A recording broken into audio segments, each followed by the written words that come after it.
Queridos amigos, muito boa noite. Hoje é 30 de junho de 2020.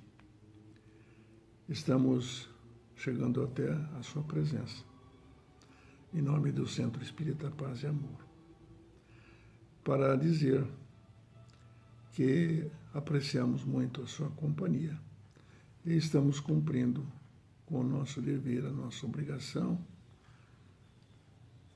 retomando as atividades das terças-feiras, tanto como as demais atividades do centro que nos for possível realizar neste período de dificuldades, em razão das restrições impostas pelas autoridades sanitárias. Por isso, ao retomar os nossos trabalhos, enviamos a todos a nossa estima e consideração, damos a nossa boa noite e rogamos ao Senhor da vida que nos abençoe para este momento. Às terças-feiras, como é do conhecimento dos profitentes da doutrina espírita, estamos sempre fazendo a leitura do Evangelho e aproveitando esse momento para poder crescer espiritualmente, evoluir nos nossos propósitos de vida. De sorte que peço aos nossos companheiros de viagem que façamos a prece. A prece é o conhecimento, a intenção de elevar os nossos pensamentos até o Senhor da vida. É sempre um momento de interiorização. E por essa razão que cada um de nós habitualmente fecha os olhos, mentalizam a figura amorosa de Jesus e procuremos todos nós, mentalizar a sua figura doce, as suas palavras alvissareiras, a sua maneira de ensinar, a sua pedagogia, aqueles cabelos longos caídos nos ombros à moda nazarena, o seu olhar sincero, profundo, tal como fez com a mulher equivocada. E dessa maneira, respiramos profundamente, levando o oxigênio novo para os nossos pulmões, segurando um pouco e depois exalando, para com isso relaxar todo o nosso corpo físico, a nossa mente, colocar-nos a resguardo das necessidades diárias dos nossos trabalhos, para interiorizarmos no nosso espírito as nossas intenções. Por isso, Senhor, nós te declaramos o nosso amor. Pedimos aos mentores da nossa casa que nos ajudem para que possamos realizar essa tarefa benfazeja de conversarmos novamente sobre o Evangelho, ainda que provisoriamente à distância. Por isso, Senhor, conceda-nos esta possibilidade de nos entregarmos de corpo e alma e que possamos receber também, como só ia acontecer, as bênçãos do Divino para podermos levar a bom termo os nossos propósitos.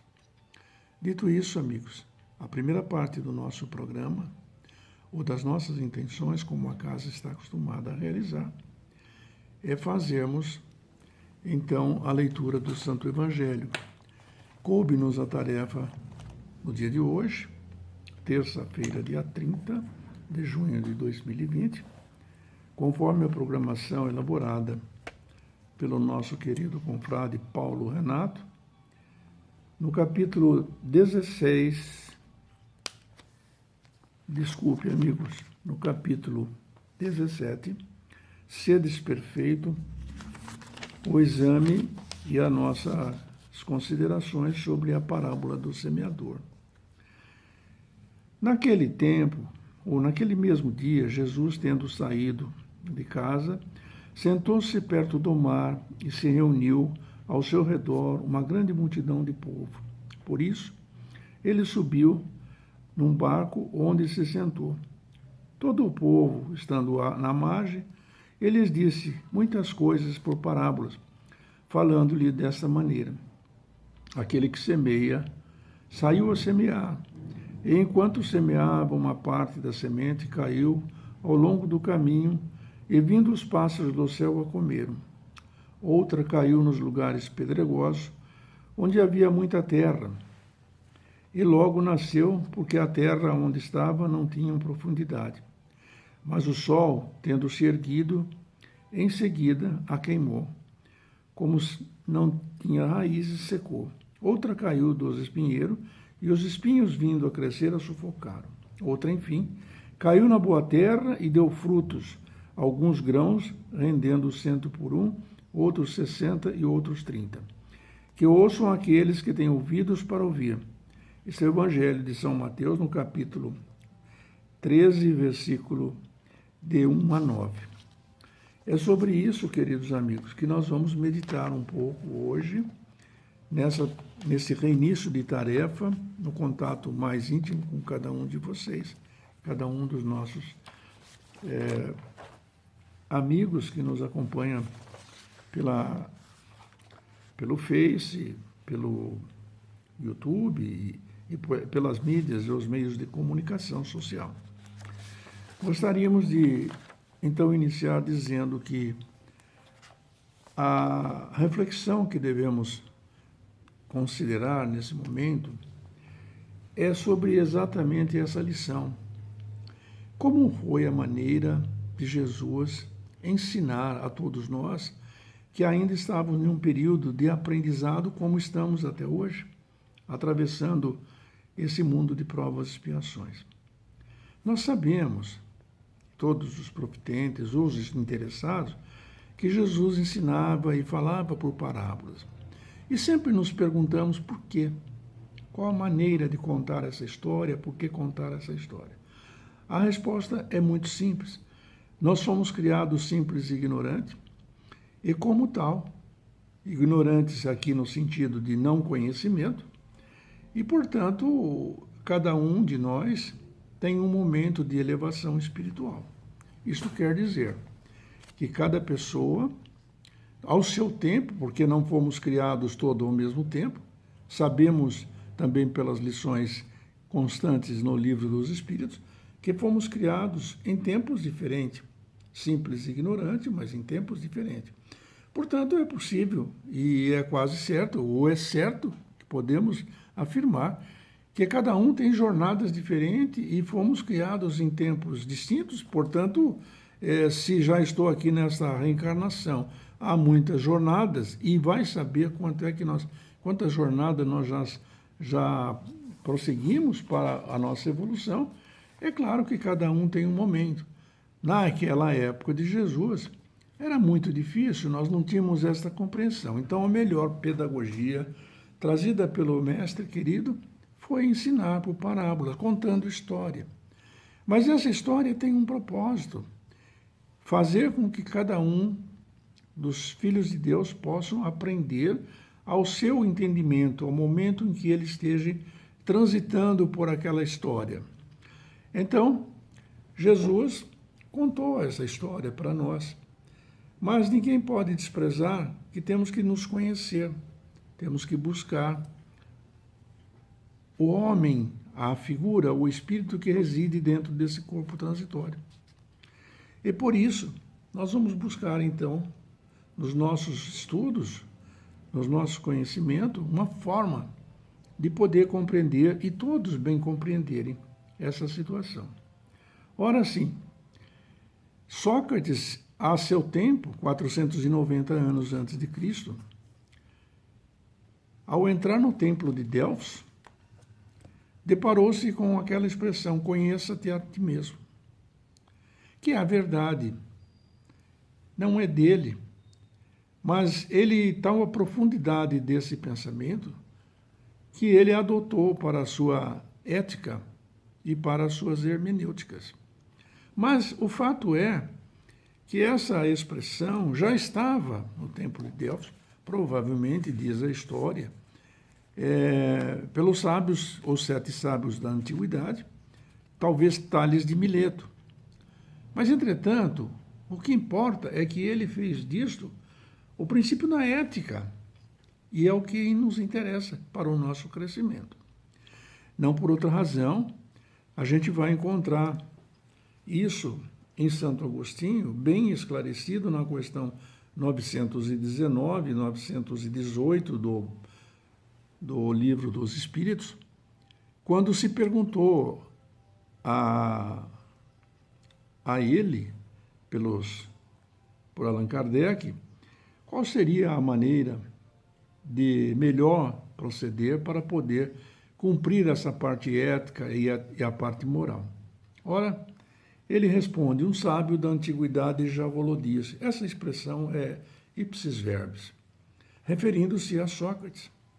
E por essa razão que o Evangelho de hoje, sobre a perspectiva desta análise que estamos pretendendo fazer, leva em consideração o próprio capítulo do Evangelho segundo o Espiritismo, sedes perfeito, é onde está colocado essa questão, tanto como homem de bem. Dessa maneira, como ser perfeito? Pode parecer aos menos avisados ou aos desatentos, quando do estudo desta questão evangélica, que isso é, no mínimo, um paradoxo. Por que seria um paradoxo? Porque como Jesus vai pedir a perfeição, ensinar a perfeição dos seus irmãos que ainda não estão aptos a isso? E, ademais, como ser perfeito como o nosso Pai o é? Não podemos ser. A criatura não suplanta ao Pai Celestial. A criatura acompanha. E por essa razão parece um paradoxo, porque por mais que façamos em busca da perfeição, não chegamos a ser perfeito como o Pai é. Daí é crível que nós tenhamos em nossa reflexão qual é o objetivo que o Cristo quis nos trazer sobre esta perspectiva que estamos agora levando à consideração de cada um, com as nossas palavras, com os nossos sentimentos. Mas cada um tirará uma outra ou outras interpretações do mesmo texto evangélico. Mas digo assim, por que ser perfeito? O que Jesus queria com isso? Que nós tivéssemos, cada um naquele tempo, o momento necessário para a nossa evolução. Cada um a interpreta de uma maneira, cada um a vê sobre uma perspectiva. Dessa maneira, é claro que nós estamos querendo ser perfectível. Não atingiremos jamais suplantar o nosso Pai. Mas, ser desperfeito é uma interpretação que nos faz meditar para o conhecimento de si mesmo. O que estamos fazendo aqui? Qual é o nosso propósito? Qual é a nossa intenção? Muitas pessoas, muitos irmãos de caminhada, dizem aqui, alhures e algures, que na verdade a vida vai indo muito mal, as coisas não dão certo, mas não dão certo para todos, não é para um. Afinal de contas, a lei divina não é a lei de castigo, é a lei de amor. E na lei de amor, obviamente, nós seremos responsáveis por aquilo que cativamos. Não são palavras minhas. Paulo Apóstolo, aos Coríntios, na sua epístola, deixou claro que a criatura humana carrega consigo o resultado dos seus atos. Portanto, tudo o que faço, eu sou responsável. Eu não devo ser castigado. Muitas pessoas, e nessas pessoas esse que vos fala também, com certeza, passou por tantos erros e ainda está passando, que não se pode considerar que não tem a oportunidade, mas vai ter o resgate, o sofrimento. Então, é dessa maneira que nós vamos encontrar o conheça-te a ti mesmo, lá já no tempo da Grécia Antiga, e sendo utilizado até os nossos dias por intercessão da doutrina de Sócrates. Os gregos a conheciam muito bem. Por isso, amigos, é que nós estamos hoje estudando esse tema. Mas, 490 anos, como disse, Jesus veio e deu a mesma informação com outras palavras. Conheça a verdade e a verdade te libertará. Quer dizer, precisamos nos conhecer, saber o que estamos fazendo aqui. Ora, sim, estamos fazendo o quê? Provas e expiações. Estamos num mundo de provas e expiações. Viemos lá do mundo primário, quando fomos criados pelo Senhor da vida, e depois de muitos milênios, fomos avançando. No momento em que adquirimos a cultura, o preparo necessário, entramos para esse mundo de provas e expiações, tal como o faremos agora, em breve por vir, diante do calendário astronômico, em breve por vir, como nós alcançaremos o mundo de regeneração, depois os mundos felizes, os mundos angelicais. Mas o fato é que vamos precisar saber qual é esta nossa realidade. O que estamos fazendo nesta passagem por aqui? Qual é o propósito da nossa vida? Se buscamos em Sócrates ensinamentos que nos mostram o que estamos fazendo, temos que pensar em Leon Denis. Queres saber o que está fazendo? Qual o propósito? Vamos pensar também em Viktor Frankl, porque o psiquiatra nos deu o pai da logoterapia, nos deu esta possibilidade de sabermos o que estamos fazendo aqui. Qual é o propósito da nossa vida? Ora sim, porque nasci, porque adoeci, porque estou feliz, porque outros não estão felizes. Cada qual tem o seu programa de vida e vão evoluindo de acordo com a sua preparação. Obviamente que todo o estudo acadêmico pode se conseguir através das universidades, dos cursos, as faculdades. Então, vamos encontrar cientistas enobrecidos, vamos encontrar médicos famosos, vamos encontrar uma infinidade de seres que caminham com sofreguidão, com pressa, para alcançar logo a luz e viver cada vez melhor. Mas isso não é o suficiente, porque isso quer dizer apenas que naquele momento, naquele esforço, nós vamos conseguir atingir o júbilo daquilo que estamos buscando. Mas, entretanto, dir-se-á, e por que os outros não conseguem? Porque os outros, às vezes, não se esforçam. Então, eu não tenho responsabilidade pelos atos dos outros, eu tenho pela nossa vida, pela minha vida. Cada um cuida de si. Aliás, encontraremos também Antoine Saint-Exupéry, o Conde Exupéry, na França, na época do Iluminismo, a expressão que o marcou, e marcou, traduzindo para todos nós, que disse que tu serás responsável eternamente por tudo que cativas. A verdade é que aquilo que nós plantamos, nós colhemos, também está na lição de Jesus. Por isso, se conhecemos a verdade, se buscarmos em Leon Denis, ele tem um livro maravilhoso sobre isso, O Problema do Ser, do Destino e da Dor, no qual nós vamos encontrar razões desta nossa caminhada. Então, a verdade é que Jesus quer de cada um de nós que sejamos perfeitos. É possível atingir a perfeição relativa, a perfeição que busca ser o indivíduo crescendo constantemente em busca da sua felicidade.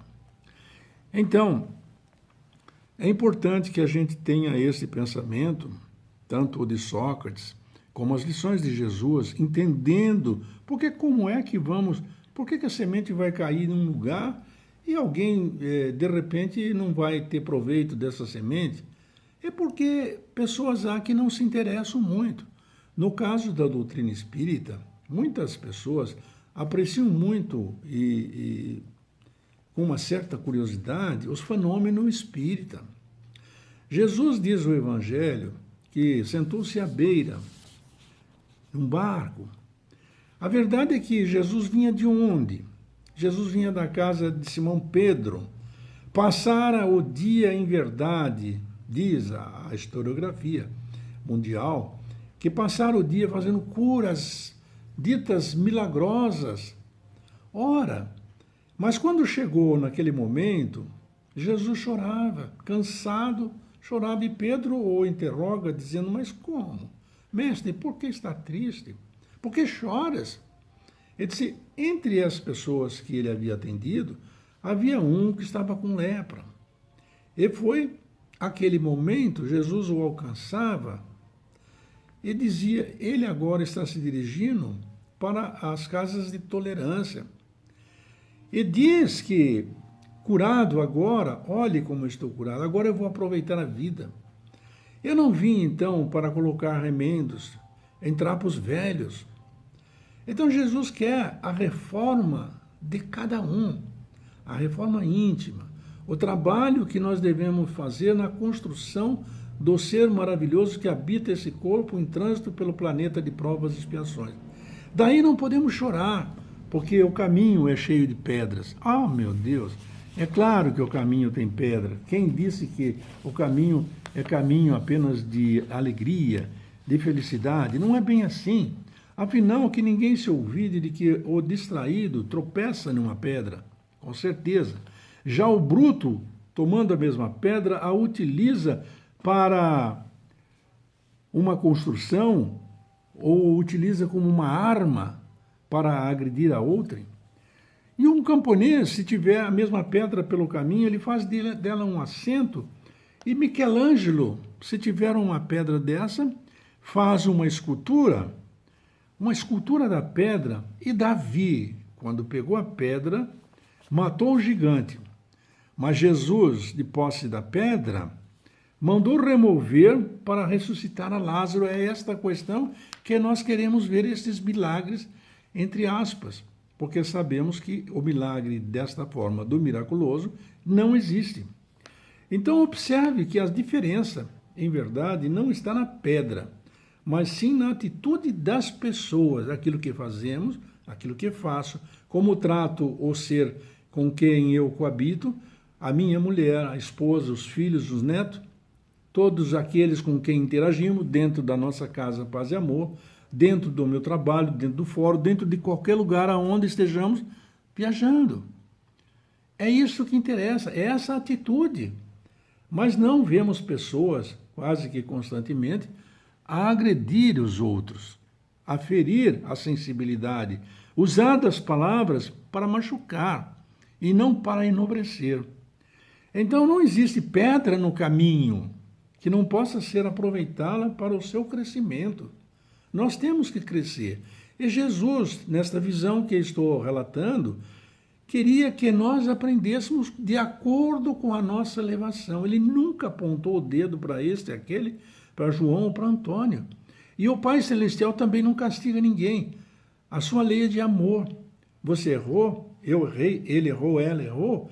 Vamos ter que recompor o desequilíbrio que causamos no grande universo de Deus. Esta aqui é a verdade. Então, não existe pedra no caminho que não se possa aproveitar para o seu crescimento, para o crescimento do indivíduo, do ser maravilhoso que somos. Por isso devemos rogar a Deus que conceda aos seus filhos, a todos nós que estamos transitando por esse belíssimo planeta de provas e expiações, que possamos utilizar essas pedras do caminho para crescermos na jornada de progresso. Isso, sem dúvida, nos fará melhores. Isso, sem dúvida, será a semente que está caindo em solo fértil, porque enquanto há aqueles que, evidentemente, ouvem o Evangelho, sensibilizam-se com o Evangelho, e eu não quero ir muito longe, porque eu passei por essa estrada também, passei por essas pedras, por esse pedregulho, e nesta casa abençoada de que me integrei, eu devo confessar que quantas vezes eu sentei, ouvi o Evangelho, encantei-me, mas, isto é bom para os outros. Na verdade, aqui permitam uma confidência. Eu me lembro que, em um dos Evangelhos, eu pensava comigo, enquanto ouvia a prédica que era levada a efeito pelos nossos irmãos, eu pensava comigo assim na intimidade do meu coração, mas olha, aquilo que eu estou ouvindo é tão bom para minha sogra. Desculpe, é bom para os outros, não é bom para nós. Até um dia em que, na verdade, eu me dei conta de que o Evangelho não era para os outros, o Evangelho era para mim, para que eu pudesse me transformar. E devagar, como essas sementes foram caindo na minha vida, eu fui podendo melhorar. Sou hoje uma criatura sem medo de dizer a verdade, melhor do que ontem. E essa é a proposta também do Espiritismo, ser melhor hoje, na esperança de ser melhor amanhã, do que fui, melhor do que ontem. Está isso no Livro dos Espíritos também, no Pentateuco consta. Procurarmos na nossa vida o caminho para sermos melhores hoje do que ontem. Melhores hoje, na esperança de ser melhor amanhã. A propósito disso, essa questão 918, 919, que o bispo de Nipona, Santo Agostinho, nos dá, é impressionante. Ele mostra o caminho para nós. Ele vem suplementar nas lições de Jesus, hoje evoluídos um pouco mais da época de Jesus, de poder compreender a situação. Nós estamos com a possibilidade de entender a mecânica da vida. Eu fiz errado? Vou pagar. Como é esse pagamento? Não será o pagamento em espécie, em money. Não é isso. Você tem que recompor o universo de Deus. Esta que é a realidade que não podemos fugir. Por isso, amigos, é que temos que ter atenção nos caminhos que vamos levando para frente. Lembrando que o problema do ser, do destino e da dor está nesse caminho. Viktor Frankl, mencionado nesta nossa prosa, um médico famoso vienense que tornou-se o pai da logoterapia, ele foi prisioneiro de guerra. Mataram-lhe toda a sua família naqueles campos de Auschwitz, em Dachau. E quando ele saiu, ele descobriu um sentido para a vida. Que sentido nós estamos dando à nossa vida? O que estou fazendo? O que você está fazendo? O que podemos fazer? Porque achamos que não somos capazes de tudo. Que não se engane a nossa vã filosofia. Somos sim capazes de tudo. Porque somos deuses com D minúsculo, como diz Jesus. Então podemos, amigo, tirar desta nossa prosa, esse momento, encurtando a nossa conversa, porquanto o nosso tempo é curto, e assim é o programa da nossa casa, e pedir aos mentores, pedir aos nossos anjos da guarda, porque ninguém está desamparado para a travessia deste mar bravio que é as provas e as expiações. A verdade é essa. Vamos pedir a eles que nos ajudem, que nos amparem, para que possamos ter uma semana repleta de alegria, que possamos trabalhar honestamente para a nossa evolução, que possamos amar a nossa família, amar aqueles com quem trabalhamos, tolerar e perdoar aqueles com quem, por qualquer dissidência do caminho, como provas e pedras do caminho, nos leve à resignação para enfrentar as nossas provas sem reclamar.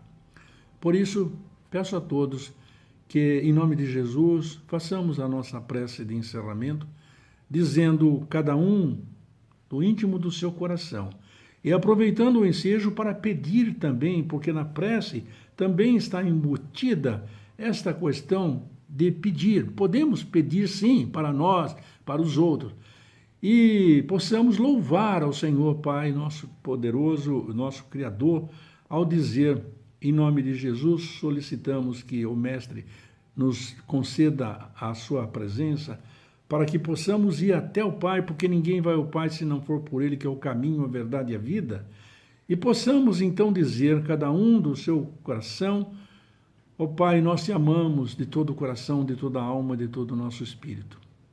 Por isso, Senhor, queremos te agradecer pelo dia de hoje, esta abençoada terça-feira, pela nossa cidade de Americana, pelos nossos familiares, pelos amigos todos que transitam conosco no caminho da evolução, em busca da perfeição, para podermos alcançar os páramos celestiais. Te agradecemos, Senhor, imensamente, pelos medicamentos que estão colocados à nossa disposição, nos concedendo vida longeva, nos concedendo levar uma vida saudável, nos ajudando a contribuir para uma sociedade melhor. Muito obrigado, Senhor, pelo automóvel, pela tecnologia, esta que estamos usando agora, para poder comunicar as mensagens de Jesus à nossa perspectiva. Ó Senhor, obrigado por tudo que temos recebido. Quantas bênçãos nos chegam e nos caem a mãos cheias todos os dias. Obrigado, Senhor, pela nossa visão, pela nossa voz que encanta, pela voz que trauteia uma canção, por tudo, Senhor, pelas nossas mãos abençoadas dos passes magnéticos, as mãos dos médicos, as mãos de psicografia, por tudo queremos te agradecer, Senhor, e aproveitar, Senhor, para pedir, sim, queremos, como o Evangelho ensina, também a pedir. Pedir-te, Senhor, em nome de Jesus, por todos os nossos irmãos nesta cidade, os que estão nos hospitais, os que estão embaixo das pontes, os que trabalham, os que choram de dores pela caminhada da vida. Queremos te pedir, Senhor, para o nosso Brasil, pátria do Evangelho, coração do mundo, como diz o nosso poeta brasileiro, pátria do Evangelho, coração do mundo. É esta a nossa proposta. Daí, queremos pedir, Senhor, por aqueles que estão nos hospitais, nas casas de saúde, nos orfanatos. Mas queremos pedir também para os governadores, para que eles tenham a responsabilidade de cuidar da nossa saúde, da educação, cuidar de todos aqueles que necessitam do amparo para podermos progredir em busca desta semente maravilhosa que cai a mãos cheias distribuída pelo semeador Jesus, que está até hoje nos ensinando como vencer na vida. Assim, Senhor, queremos agradecer a tudo e despedir-me, como despedimos dos amigos, desejando uma ótima semana e que a paz de Deus, paz de Jesus, esteja conosco agora e sempre. Nos veremos na próxima semana com um novo confrade que ocupará esta tribuna para poder levar a efeito o Evangelho das terças-feiras, mantendo-nos unidos pelos laços de amor. Esteja conosco, Jesus, agora e para sempre.